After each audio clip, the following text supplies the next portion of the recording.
do it. So you just keep on building your drones, and then your spawning pool is building, and you just keep on, you save up for that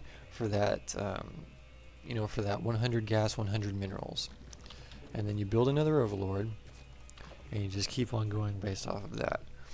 So your spawning pool is almost done, and you already have the 100 gas, so you're already in good shape. You have your overlord coming out, and as soon as it pops, you immediately just start. You immediately start out with that, and then you also want to make a queen. So you make a queen here, and then as soon as you have enough, you just start pumping out the Zerglings. So you just kind of start pumping out the Zerglings, and you'll have enough supply to where you can pump out a whole bunch of Zerglings, and you just keep on pumping them out as you have larvae and as you have the minerals. So you should have a pretty good force coming out as soon as your research is done. And this is a very good harassment build to utilize and use.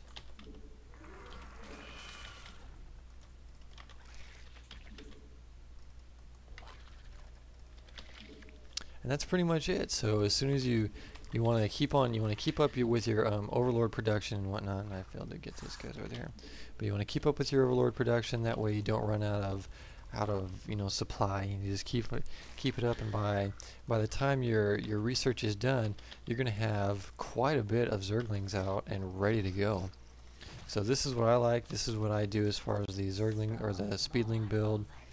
And you just keep on pumping out those Speedlings, and then by that time you're going to have a whole bunch of Speedlings coming out, and you just keep up your spawn larvae, and you're going to have a ton of Speedlings ready to go, ready to do the harassment, and you just send them in.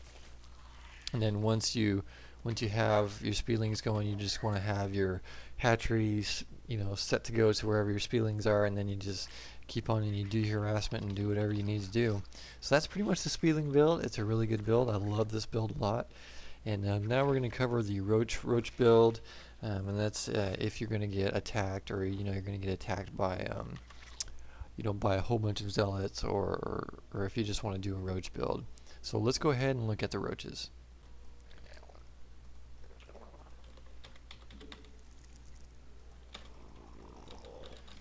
Alright, so let's go ahead and look at the roach build. Now the roach build is a pretty decent build. It's good for the lower levels, but it doesn't necessarily work on the higher tier levels unless you know that you're getting rushed with zealots, or getting rushed with something that you know that you're not going to be able to handle with what you have. So you want to get your roaches out as quickly as possible, and it's pretty typical up to where you make the decision of whether you want to fast expand or just go off of a one base, or on a one base play. And that's where it differs. So you pretty much just get your 14 drones, and then go to your spawning pool, and then decide what you want to do.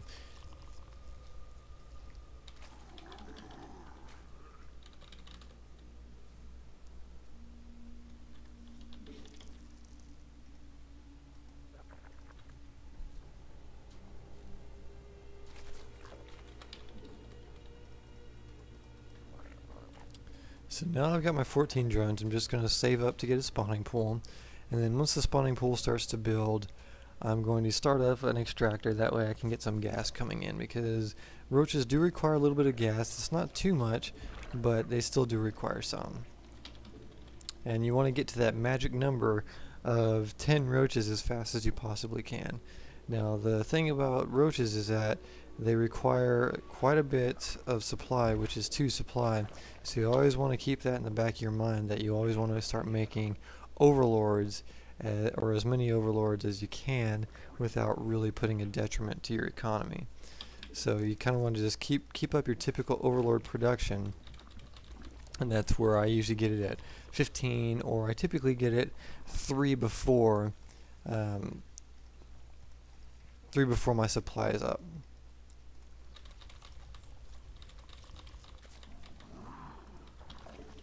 So now that my spawning pool's up, I'm just going to make a queen, and then I'm going to make a couple of Zerglings here. And you always want to start the queen as soon as the spawning pool pops. You always want to make a queen, because queen is vital to Zerg. So once you got your spawning pool out, you got your queen going, you want to start and make your roach warren. Now the roach warren you want to put kind of in the back behind your mineral fields as to not give away what you're trying to do. You always want to hide your higher level tech, because it's pretty much a given that the Zerg is going to, you know, get a spawning pool, because you have to get a spawning pool for anything. But anything beyond that, you want to hide. So you always want to keep your roach warren somewhere out of sight. That way your opponent won't see you and won't be able to counter you as easily. And once you have your queen out, it's a lot easier to hide your tech, because your queen is a pretty good defender, and she'll pretty much take out any scout that's coming out. So as soon as your roach warren pops, you just want to go ahead and start making the roaches, and they do cost 25 gas and 75 minerals.